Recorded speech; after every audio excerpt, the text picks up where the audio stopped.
Daniel, you want to start, sir? John, on Sunday after the MSU game, John was talking about what Phil Martelli said to them.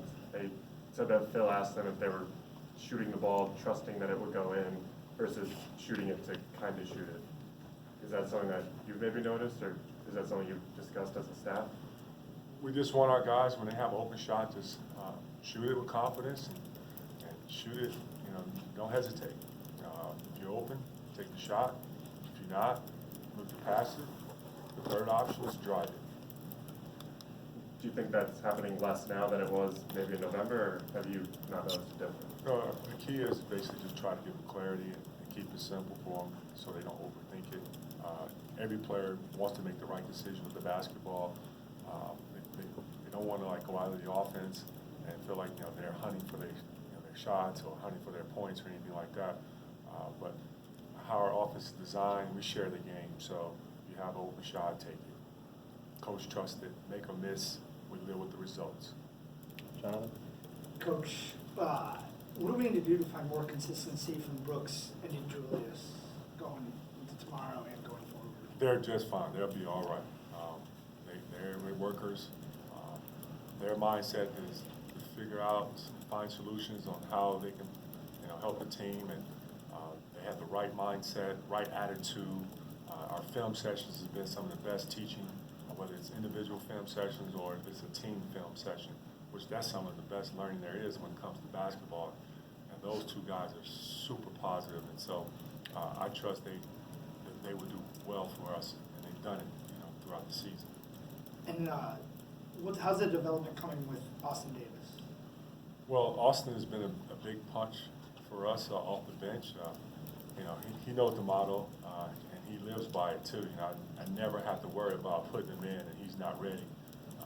He's shown it with all the hard work that he's put in practice, in games, being in tune to what's happening on the floor, communicating with our guys when they come off the timeouts, being a positive leader. But when the guy is just wired the right way, good things happen, and that's Austin Davis. Chris? Transition defense, you guys gave up, I think, 21 points. Talk about, more than anything, just the entire season, how you feel about your transition defense. Yeah, that was one of the areas where Michigan State, really beat us up on is transition. Giving up 21 points, and it's not like we don't have the habits of, getting back in transition and eliminating those points. Our job was we had, bad communication, a lack of communication, where, some of their guys were able to, get open for three or get to the basket because maybe we had two guys to the ball. But we saw it on film yesterday. Guys saw it. They went and watched it, after the game, on the bus, in their apartments, in the hotel. And that's the beauty of our team. Our guys are so wired to try to search and see how they can get better. And it's great that they enjoy watching film and trying to figure out how to find answers on where we can get better. Ash? Is there any update on Isaiah? No update yet. No. We're just praying that he's continues to keep healing day by day, and which he is. He's improving day by day, and we're going to see how it goes from there. And then going back to a couple of questions ago in regards to consistency with Franz especially, but any true freshman, is that one of the biggest struggles to find consistency at the college level, and how do you get over that hump as a player? Well, it's hard playing basketball in general. You have teams that scout you like we scout them, and we try to take away, areas of where teams are strong at, and try to take away some of the players' strengths and force them to go other directions with the ball, or make sure we're contesting every shot. And so, in time, your confidence, it will get better. When you see the ball go through the net, when you have a coach that will probably run a play for you every now and then. But overall, he's doing what we need, and he's such a smart player. He will figure it out. It's not like he's not giving us the production he is. Coach got to do a better job of getting more involved. Max? Yeah, especially if Isaiah is out, what do you see as some of the pros and cons of going to those two big lineups versus going a little smaller, and what dictates that decision on your end? Well, it's basically based on the scouting report, personnel, and reading the game. So is that dependent on the opposing team, or is that sort of just on your personnel? Just all of the above, yeah. Noah? Purdue, Matt Harms, you guys who a couple inches of height on John Teskey, what have you sort of seen from him on film, sort of how they use him, especially defensively? Well, they use him both on the perimeter and in the low block. I've seen where he's posted up a lot. I've seen actions where he's ducked in, on a high-low pass. And I've seen a few pick and pop shots. I've seen where teams sag off on him, and he's been able to make them pay from the outside. He's very skilled player for his size. And, it's nothing new with Purdue. They've always had a guy who's pretty much similar to in height. And they always had, a guy who shown has an inside presence. So we just have to be ready to, take away, some of those duck ends and high-low passes and stuff like that. But it's hard to do, because they're very creative with their offense and with the misdirections and surprising you with a few duck ends here and there. Andrew? Juwan, you said Isaiah's day-to-day, so has a decision been made for tomorrow yet, or is it truly? Actually, a decision hasn't been made at all. They've been in school.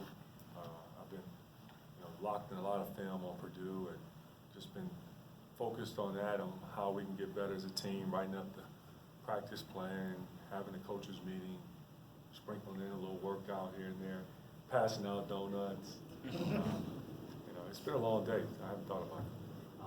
And then I know you always say next man up, but does the offense sort of have to change when he's out versus, someone else filling in that spot, or do you feel you can run the same thing? Next man up, and we have a group and a team, and more importantly, a group of guys on that roster that knows our sets, and I feel very comfortable with who's in the game, and I'm also confident on when the ball is in certain guys' hands, they're going to make the right decision with it. James?